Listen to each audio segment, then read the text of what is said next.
बिहार में पारस जी को इस बार मौका मिलेगा विधानसभा चुनाव में? लोकसभा में तो दिया नहीं, ऐसा तो नहीं है सर कि चिराग जी की वजह से पारस जी को एंट्री नहीं दिया जा रहा है, चाचा भतीजे एक साथ नहीं आ सकते। जिन्हें अपनी जात का पता नहीं है वो जात की बात करते हैं।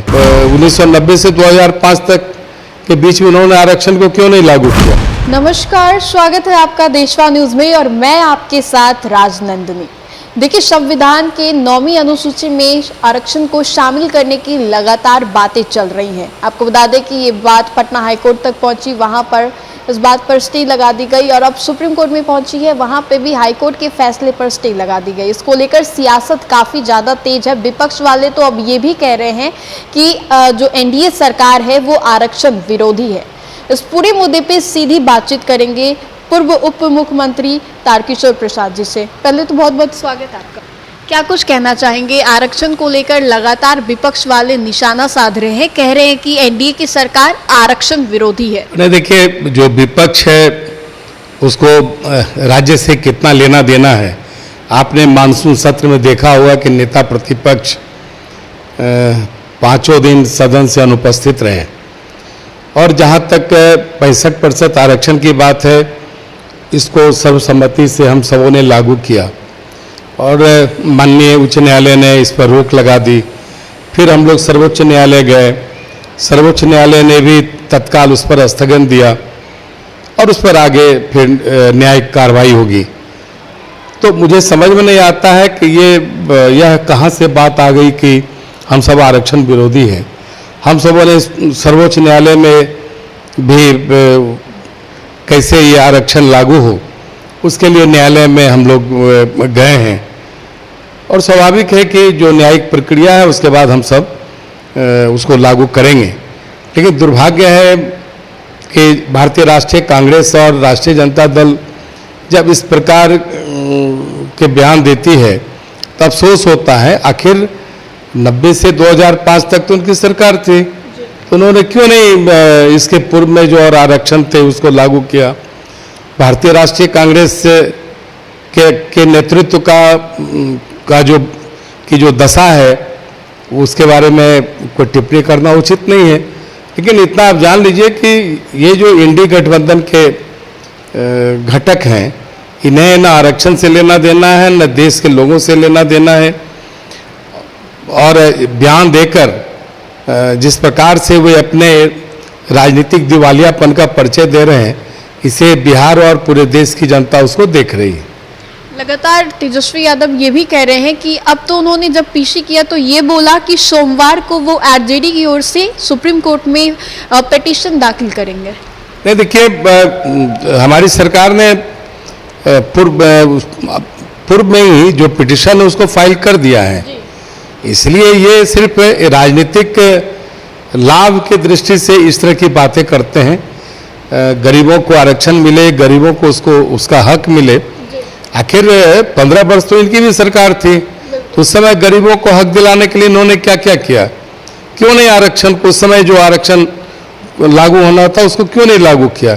इन्हें तो अपने परिवार का आरक्षण चाहिए, ये परिवार से तो बाहर जा ही नहीं पा रहे हैं। बिल्कुल। अब 15 अगस्त से ये लोग नेता प्रतिपक्ष तेजस्वी यादव विधानसभा चुनाव की तैयारी में निकलने वाले हैं, लेकिन उससे पहले कई बार ये सियासत को गर्म कर चुके हैं। लगातार जो आपराधिक घटनाएं घटित हो रही हैं बिहार में, उसको लेकर एक्टिव नजर आते हैं। पुल ध्वस्त हो रहे थे, उसको लेकर ये सामने आते हैं। मतलब कुल मिला के कहें तो बिहार में कानून व्यवस्था के साथ साथ और भी जितनी व्यवस्था है वो डमाडोल है, ऐसा नेता प्रतिपक्ष तेजस्वी यादव आरोप लगाते हैं। देखिए, नेता प्रतिपक्ष की गंभीरता तो बिहार विधानसभा के सत्र में ही समझ में आ गई कि जहां राज्य से जुड़े हुए ज्वलंत मुद्दों पर विमर्श होता है तो उससे वो गायब रहे और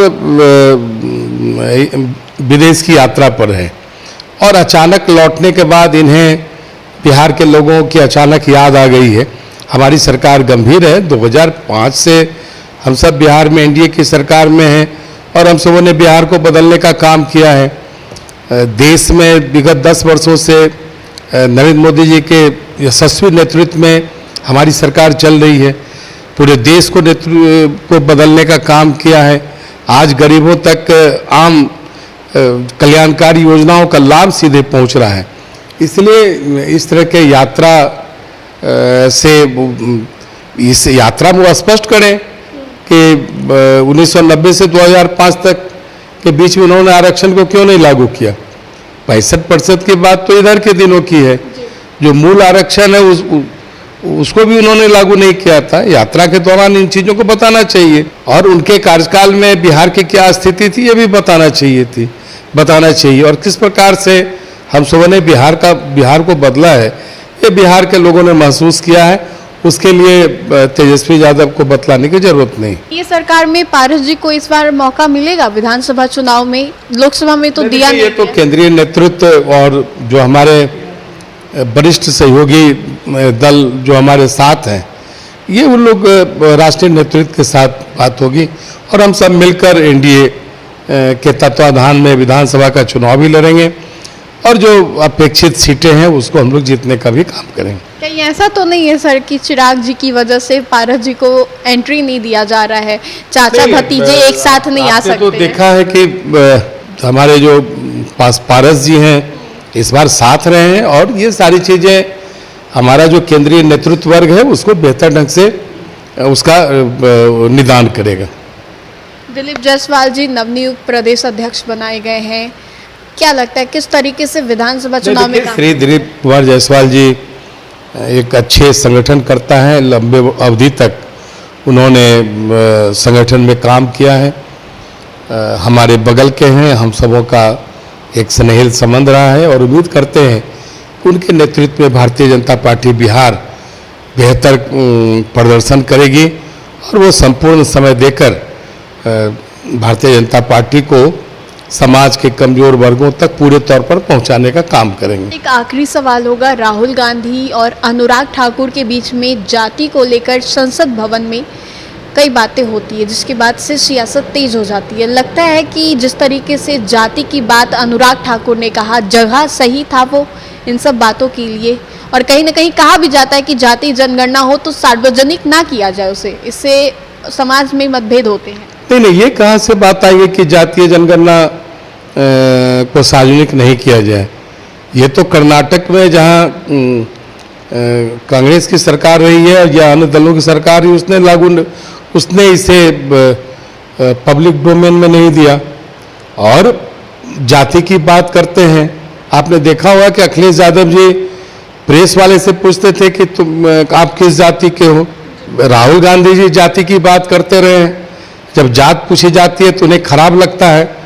जाति शब्द की राजनीति करके ये क्या संदेश देना चाहते हैं। और जब हमारे नेता ने जब पूछा कि उन्होंने उनको इंगित तो नहीं किया लेकिन पूछा कि जिन्हें अपनी जात का पता नहीं है वो जात की बात करते हैं, उन्होंने ठीक ही कहा।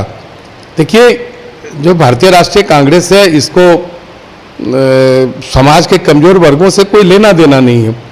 जाति की बात तो होती है कि हम समाज का जो कमजोर तबका है, ऐसी जाति जो आज तक पिछड़ा हुआ है, उसको हम बराबरी के रूप में कैसे समाज के अन्य वर्ग के लोगों के समकक्ष लाने का काम करें। तो क्या अनुराग ठाकुर को राहुल गांधी का जात नहीं पता हो? नहीं, अनुराग ठाकुर जी को पता या नहीं है, लेकिन राहुल गांधी को तो अपनी बात को रखनी चाहिए ना। तो ये बोला कि मैं माफी नहीं चाहता हूँ अनुराग ठाकुर की ओर से। नहीं, देखिए, ये जाति शब्द को राजनीतिक स्वरूप देना चाहते हैं। राहुल गांधी को कोई लेना देना नहीं है। कभी वो धर्म के आधार पर आरक्षण उनकी पार्टी देती है, कभी जाति की बात करती है। इसलिए राहुल गांधी के सामने कोई स्पष्ट तस्वीर नहीं है कि आखिर भारत के लोगों के बारे में उसकी सोच क्या है। भारतीय राष्ट्रीय कांग्रेस आखिर देश को किस ओर ले जाना चाहती है। हम सब तो देश में जो समाज के कमजोर वर्ग के लोग हैं उनको हम बराबरी की हिस्सेदारी देना चाहते हैं। आज हम वो सुविधाएं उनको हमारी सरकार ने देने का काम किया जो कि सिर्फ आर्थिक दृष्टि से मजबूत लोग ही उसे प्राप्त कर सकते थे। हम सब आज आयुष्मान भारत कार्ड समाज के कमजोर तबके को दिए। नहीं तो कभी कोई सोच सकता था क्या कि 5 लाख रुपए तक का इलाज कोई गरीब परिवार किसी भी बड़े अस्पताल में करा सकता है। हम तो उस दृष्टि से समाज के कमजोर वर्गों के लिए काम कर रहे हैं। लेकिन राहुल गांधी जी वगैरह सिर्फ इसे एक राजनीतिक हथकंडा बनाकर समाज को कमजोर करना चाहते हैं, देश को कमजोर करना चाहते हैं। तो आपने सुना किस तरीके से संसद भवन में जात को लेकर कई विवाद होते हैं। अनुराग ठाकुर बयानबाजी करते हैं, पलटवार करने के लिए राहुल गांधी के पास भी मौका होता है, लेकिन वो ये कहते हैं कि मैं माफी नहीं चाहता हूँ। फिलहाल इस खबर में इतना ही। हमें दे इजाजत, बने रहिए हमारे साथ और देखते रहिए देशवा न्यूज़। धन्यवाद।